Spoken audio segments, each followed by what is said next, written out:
இந்த big pass 8 Tamil இவ்வளவு தூரம் ஒரு நெகட்டிவிட்டி வர காரணமே வந்து சௌந்தர்யா ஜாக்லின் அந்த ரெண்டு, அதாவது இந்த பிக் பாஸ் ஷோ அந்த கேம் தொடர்பான கொஞ்சம் கூட ஒரு கிரியேட்டிவிட்டி இல்லாத, ஒரு என்ன சொல்லுங்க, ஒரு யோசிக்கிற திறன் இல்லாத வன்மம் பிடித்த நபர்கள் இந்த வீட்டுக்குள்ள இருக்கிறபடியா தான் இந்த ஷோல வந்து வைக்கப்படுகிற டாஸ்க், பிசிக்கல் டாஸ்க் அப்படியான டாஸ்க் எல்லாம் கொடுத்தாலே அடுத்தவங்க வந்து பழிய போடுறது, கும்பலா சேர்ந்து கேமை கெடுக்கிறது அப்படின்ற விடயங்கள் வந்து இதற்கு முதல் நடந்தது.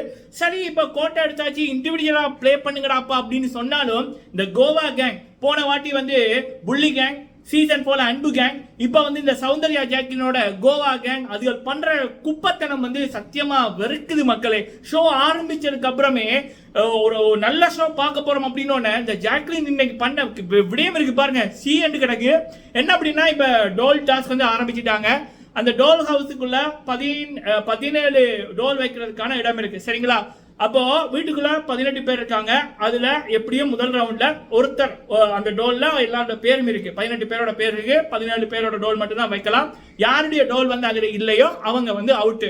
அதாவது தர்ஷிகாவோட டோலை எடுக்க முடியாது, வேற நபர்களுடைய டோலை தான் விரும்பினா கொண்டு போய் வைக்கலாம். இல்ல அப்படின்னா அவங்களை எவிக்ட் ஆகணும் நினைச்சா அதை அப்படியே ஹோல்ட் பண்ணி வச்சுக்கலாம். இதுதான் கேம். அப்ப இந்த ஜாக்லின் வந்து எடுத்த உடனே ஜாக்லின், சௌந்தர்யா, ராயன், ஜெஃப்ரி இப்படியான நபர்கள் எல்லாருமே ஒன்னா வந்து பிளான் போட்டுட்டாங்க, ஒன்னா வந்து பண்ணணும்னு. அப்ப இப்ப கடைசியில வந்து பாத்தீங்கன்னா தர்ஷிகா வந்து சௌந்தர்யோட டோலை வந்து எடுத்து வச்சுக்கிட்டாங்க, ஏன்னா அவங்களோட டோல் வந்து அங்க இல்ல அப்படின்னு. ரஞ்சித் வந்து பாத்தீங்க அப்படின்னா ராயனோட ராணஃபோட டோலை வந்து வச்சிருப்பாரு. அப்புறம் அப்ப இவங்க ஜாக்லின் சைட்ல வந்து தர்ஷிகாவோட டோல் வந்து இருக்கு.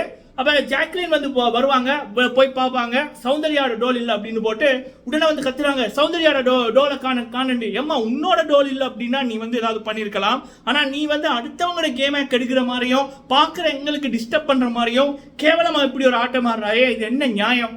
அப்ப தர்ஷிகா கிட்ட தான் இருக்குன்னு பார்த்து போட்டு தர்ஷிகாவோட சண்டை பிடிக்கிறாங்க. அப்ப தர்ஷிகா செருப்படி கொடுத்தாங்க, நான் இண்டிவிஜுவலா கேம் பிளே பண்ண தான் வந்தேன் அப்படின்னு. ஆரம்பத்துல முதல் 4 வீக்கும் தர்ஷிகா வேற மாதிரி இருந்தாங்க. அந்த 4 வீக் தர்ஷிகா பண்ண அளவுக்கு கூட இந்த ஜாக்லினோ சௌந்தர்யாவோ பண்ணல. வெளியில அவங்க கொடுத்த 10 லட்சம் 8 லட்சம் தான் அவங்கள உள்ள இருக்க வைக்கிறது காரணமா இருக்கு, சரிங்களா?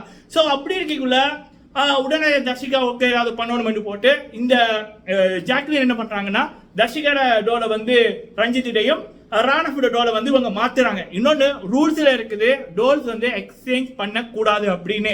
அப்படி இருந்தும் இந்த பிக் பாஸ் வீட்டுக்குள்ள போற ரூல்ஸை மதிக்காத நபர்கள், விதிமீற நபர்கள், திமிரோட உச்சத்துல நடந்துகிட்டு இருக்கிற நபர்கள்னா முக்கியமா முதன்மையா 2 நபரு, ஒன்னு ஜாக்லின், இன்னொன்னு சௌந்தர்யா. எப்ப இந்த ஷோக்கு தகுதி இல்லாத நபர்கள், பிக் பாஸ் மட்டுமில்ல வேற பிளாட்ஃபார்ம்லயே தகுதி இல்லாத நபர்கள், வன்மம் பிடித்த நபர்கள், பணக்காரங்க, அந்த அதிகாரம் நமக்கிட்ட இருக்கு அப்படின்னு நினைக்கிற நபர்கள் உள்ளுக்கு விட்டாலே அந்த ஷோ நாசம் தான். இந்த ஷோ அவளோட எதிர்பார்த்தோம், எடுத்த உடனே ஜாக்லினோட கேவலமான செயல் வந்துட்டு. சரி, இப்ப என்ன நடந்துச்சு அப்படின்றது இப்ப லைவ்ல இந்த விடயம் போய்கொண்டிருக்கு. மீதி அப்டேட் அடுத்த வீடியோல சொல்றேன். ஸோ உங்களை எத்தனை பேருக்கு இந்த ஜாக்லின் பண்ற விடயத்தை பார்க்க இப்படி கோவம் வந்துச்சு, கேவலமா இருந்துச்சு அப்படின்றத சொல்லுங்க. தர்ஷிகா இப்பதான் அவங்க ஆட்டத்தை ஆட ஆரம்பிச்சிருக்காங்க. என்ன பொறுத்த வரைக்கும் மக்களே, ஜாக்லின் சௌந்தர்யாவை விட தர்ஷிகா எவ்வளவு பெட்டர் அப்படின்னு நான் சொல்வேன், சரிங்களா? நன்றி.